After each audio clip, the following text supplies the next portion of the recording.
What's going on everyone, this is Damien from Lore Seekers and today I'm back with a rules video. So another rules video. If you're a veteran, feel free to skip this one, but hey, might hit those like and subscribe buttons, we're gonna have something awesome tomorrow. If you're a new player, maybe they can help you out. Anyway, let's just jump into them. Roll the video. As with all of our videos, let's start with the breakdown. So I'm gonna be answering some rules questions that I found on the Facebook group a couple of days ago, so these are outdated, but they are still, correct rules answers. We'll be focusing primarily on new cards. 5 questions today. I'm gonna tell you where you can find more answers, and then we'll just wrap it up with a summary. Let's go. Question number 1. If you increase the strength of a character until the end of the turn, will Maximus's ability trigger first, or will the strength buff go away first? So let's say Maui plus Fishhook, and then his strength becomes 11. Will his strength go back to 8 at the end of the turn before Maximus's ability triggers? Yes, Maximus's ability will trigger first. So his ability is Royally Big Rewards. At the end of your turn, if you have any character in play with 5 strength or more, you gain 2 lore. If you have any character in play with 10 or more, you gain 5 lore instead. So according to the rule 4.4.1.1, yeah, I know, at the end of your turn effects resolve first, followed by effects which would end at the end of your turn. So basically, if a strength buff is until the end of the turn, first Royally Big Rewards triggers. So first the ability that triggers at the end of the turn triggers, and then the other one goes away. So effectively, yes, you can use Fishhook with the Maui and gain 5 lore from Maximus. Question number 2. So for all of you who bought the starter deck, Tafita has 2 damage, and you want to use Sugar Rush Speedway to deal 1 damage to her and move her to Rapunzel's Tower.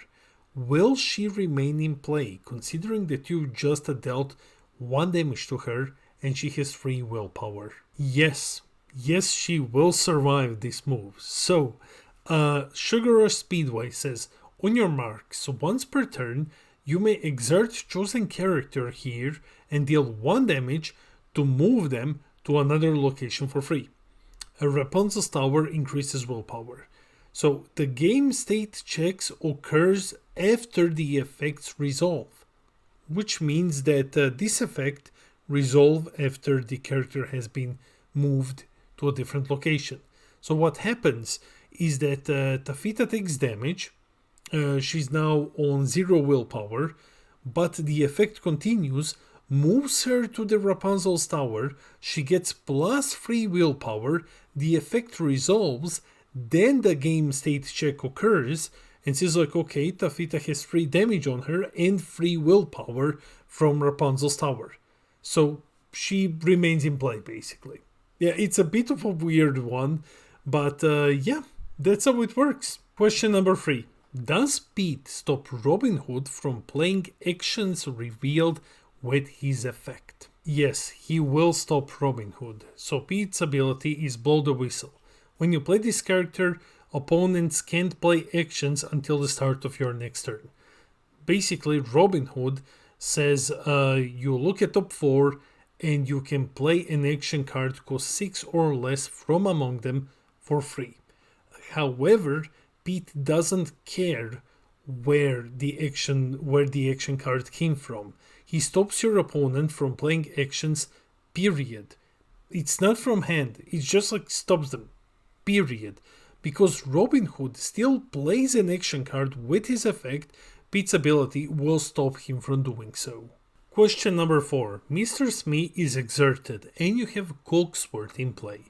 Cogsworth gives Smee resist plus 1, which means damage dealt to characters with resist plus 1 is reduced by 1. At the end of your turn, will Smee take damage? Because his ability says, at the end of your turn, if this character is exerted and you don't have a captain character in play, deal 1 damage to this character. So, will Smee take damage? No, he won't take damage. Technically. Very technically. So, the ability Unwind says your characters gain resist +1, aka damage dealt to them is reduced by 1. Smee will still deal 1 damage to himself, but resist to 1 will reduce the damage dealt from 1 to 0. So it's not that his ability won't trigger. His ability will trigger, he will still deal 1 damage to himself, but resist will take the damage from 1 to 0, meaning that Smee in reality doesn't take any damage at all. It's a cool interaction and a pretty powerful combo. And the last one for today, if you shift Merlin, Intellectual Visionary, on top of Merlin Goat, will the Goat's ability trigger and gain you 1 lore? Goat's ability being, when you play this character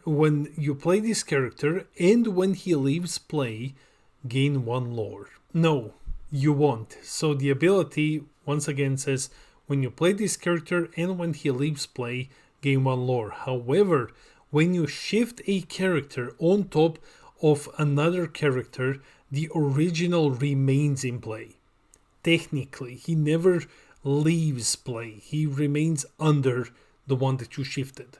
So imagine shift being like a power-up, right? Or like evolution in Pokemon and stuff. Actually, that's a very good example. If you've played Pokemon, shift is basically like evolution. So the goat never really leaves play.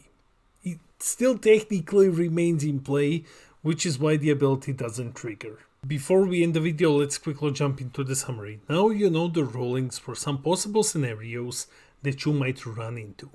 If you have any additional rules questions, please check the official Discord or the rules Facebook page. They're great resources for finding answers. I'm linking them in the description below. And we'll try to do one of these videos each week or so. There haven't been a lot of rules questions lately, but if we find enough of them, we'll try to bring you one more.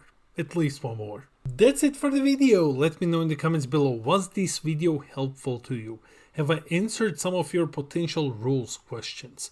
Are there any rules questions that you would like to have answered? Let me know in the comments below. I read all of your comments. I try to respond to everything. I love our little community. We broke 100 subs the other day. Thank you so much for joining the channel. And while you're here, hit those like and subscribe buttons and help us get to 500 subs when we will have a giveaway. This has been Damien from Lore Seekers, and I'll see all of you in the next video.